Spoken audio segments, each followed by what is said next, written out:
Bonjour les amis, je vous l'avoue, ce matin, depuis 9 heures, je réfléchis, qu'est-ce que je vais vous raconter? Je fais cette vidéo, il est aux alentours de 10 heures, donc je me disais, bon ce soir, France-Espagne, mais si je leur parle football, ils vont encore hurler, ils vont dire qu'il y a déjà le Paris Saint-Germain, le Qatar, qu'il y en a marre, qu'il faut parler d'autre chose. Pourtant, je vous aurais dit un truc qui vous aurait peut-être plu, je vous aurais dit que ce soir, je vais être supporter de l'équipe d'Espagne contre l'équipe de France, tout simplement parce que le style de football, la culture espagnole sur le football me plaît davantage que la culture française et l'équipe de Didier Deschamps. Bon, donc je me serais fait traiter de traître à la nation, d'autres m'auraient dit c'est bien parce que l'équipe de France, elle représente pas la France pour plein de raisons, bon ok. J'aurais pu vous parler aussi de la petite tenniswoman, là, la môme Boisson. Oh, la môme a fait un malheur, elle étale tout le monde, la blanc demi-finale, la France revit, Roland Garros espère. Mais vous allez gueuler encore, vous allez dire que vous vous en foutez et tout.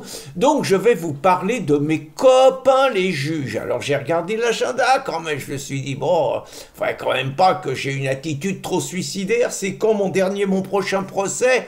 Mois d'octobre. Donc bon, ça va passer, les vacances et tout. Prochain procès, mois d'octobre, vous savez, c'est ma vidéo Stop Islam, Stop Covid là. Donc c'est vieux tout ça, mais bon, j'ai morflé en premier instant, j'ai décidé d'aller en appel. Bon, on verra. Non, bon, j'ai décidé de vous parler de mes copains les juges. Vous allez dire que je suis jugophobe, mais il y a quand même des trucs qui me turlupinent, si j'ose dire. Donc, la question, c'est le détonateur de cette vidéo, c'est quand même le fait que le policier Florian, celui qui a abattu la racaille Naël, qui a essayé de redémarrer au moment où ils essayaient de l'immobiliser, ils étaient coincés contre un mur, la racaille avait 17 ans, elle n'avait pas de permis de conduire, dossier long comme le bras, 15 minutes de refus d'obtempérer, bon, les flics voient que l'autre démarre, apparemment il y a plusieurs versions, mais les gendarmes tirent, apparemment c'est le fait que la voiture ait démarré qui a fait que l'autre a reçu la balle dans la tête, toujours est-il, le policier a tiré, et depuis cette affaire, on sent quand même légèrement du côté du parquet de Nanterre une certaine hostilité contre le policier Florian, c'est le moins qu'on puisse dire, et pas seulement le policier Florian. On sent quand même que le policier Florian a été quand même laissé 5 mois en détention, 5 mois quand même, c'est beaucoup. Certains disent qu'il fallait apaiser les banlieues, je pense qu'il y a l'idéologie derrière, et que pour beaucoup de juges, marqués par une idéologie du syndicat de la magistrature, un policier qui tire est forcément un assassin qui aurait pu éviter de tirer, et le rapport qu'ils rendent est absolument ahurissant. C'est-à-dire que, selon eux, les policiers, Naël ne représentait, Naël Merzouk, hein, j'aime pas Naël, c'est trop familier, la racaille Naël Merzouk ne représentait aucun danger. Le mec a quand même opéré plusieurs refus d'obtempérer. Il a 17 ans, il est au volant d'une voiture de 80 000 €, il n'a pas le permis, il peut écraser des piétons, des cyclistes à tout moment, il peut écraser les policiers contre le mur, mais ils ont décidé qu'il ne représentait aucun danger, et ils ont estimé, là c'est quand même énorme, que les policiers faisaient preuve d'une fébrilité pas tout à fait compatible avec leur profession.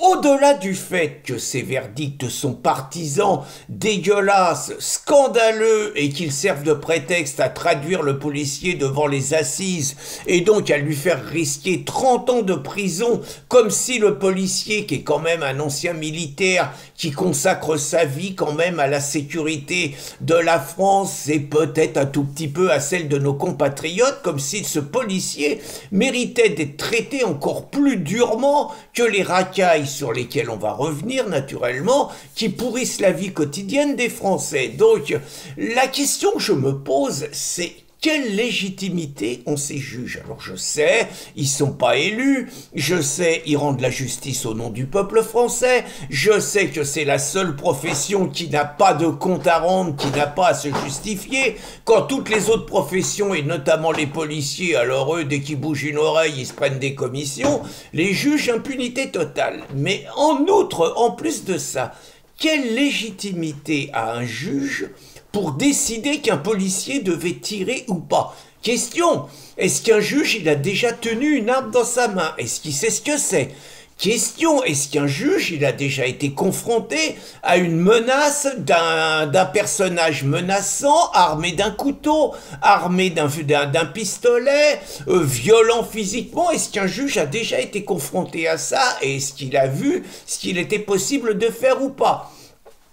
Question, est-ce qu'un juge vit dans son quotidien, je dis bien dans son quotidien, ce que subissent la majorité de nos compatriotes, c'est-à-dire insécurité, c'est-à-dire violence potentielle, c'est-à-dire vol potentiel, c'est-à-dire être sur ses gardes en permanence, c'est-à-dire voiture saccagée, c'est-à-dire gosses agressés à l'école?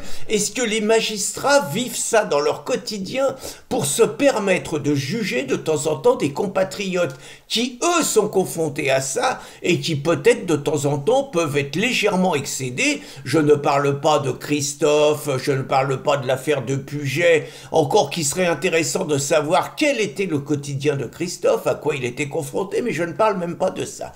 Et donc, la question, c'est jusqu'à quand des juges, je dis pas tous les juges, hein, je dis trop de juges, vont se permettre, quelque part, des attitudes qui vont complètement contre la justice telle qu'on la conçoit, contre une certaine équité de la justice, quand même une justice de la justice, si j'ose dire. Et je voulais vous citer deux autres exemples qui sont tout aussi révoltants. Vous avez, donc on a vu ce week-end les émeutes qui ont, on va dire, ensanglanté la France. Il y a quand même 2 morts, hein, il y a quand même... À Dax, un gamin de 17 ans qui regarde dans un quartier paisible un match de football, le match de football du Paris Saint-Germain, le môme a sa casquette sur la tête.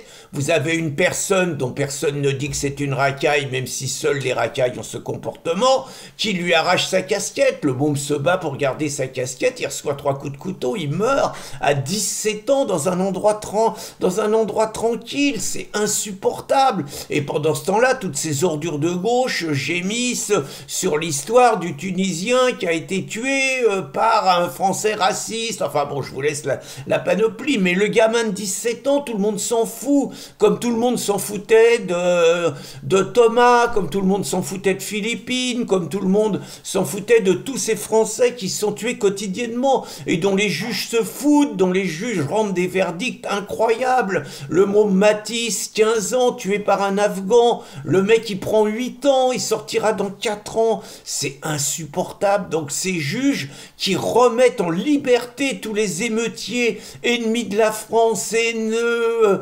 nuisibles, on les remet en liberté, ils ont agressé des flics, ils s'en foutent les juges que les flics soient agressés. Et puis ce procès ahurissant, hier je vous ai mis un lien d'un petit groupe qui s'appelle les Natifs, des anciens identitaires, qui ont eu le tort de déployer une banderole ironique contre Aya Nakamura, à l'époque où on parlait qu'elle puisse chanter une chanson de Piaf. Et une chanson de Piaf par Aya Nakamura, c'est juste quelque part une insulte à ce qu'était Piaf, quoi. Désolé, une insulte à la France. Ils ont déployé une banderole, évidemment, tous les charognards de l'antiracisme déposent plainte pour prendre des sous. Évidemment, le parquet suit. Les mômes, on demande d'entre 4 et 8 mois de prison avec sursis pour des mômes qui déploient une banderole, des mômes qui ont un engagement, des mômes qui ont une fierté identitaire, une fierté de leur ville, une fierté de leur pays, une fierté de leur mode de vie, et puis qui se battent pour ça. Je vous dis pas les moyens de policiers pour les identifier. Très franchement, si on en faisait la moitié pour les racailles, il y en aurait un peu plus en tôle. Donc la question, c'est jusqu'à quand des juges, pas tous les juges, hein, mais quand même beaucoup trop de juges vont se permettre par leur verdict d'opérer ouvertement contre la France, contre ses intérêts, contre ses habitants, et vont se permettre quelque part de jouer le jeu de l'ennemi, le jeu des envahisseurs, le jeu de ceux qui haïssent la France, contre les Français, contre notre peuple et contre sa police. Quelle est la légitimité de ces juges qui ne sont pas élus, qui n'ont pas de compte à rendre, qui prétendent rendre la justice en notre nom et qui la rendent finalement contre nous? Question. Bonne journée les amis.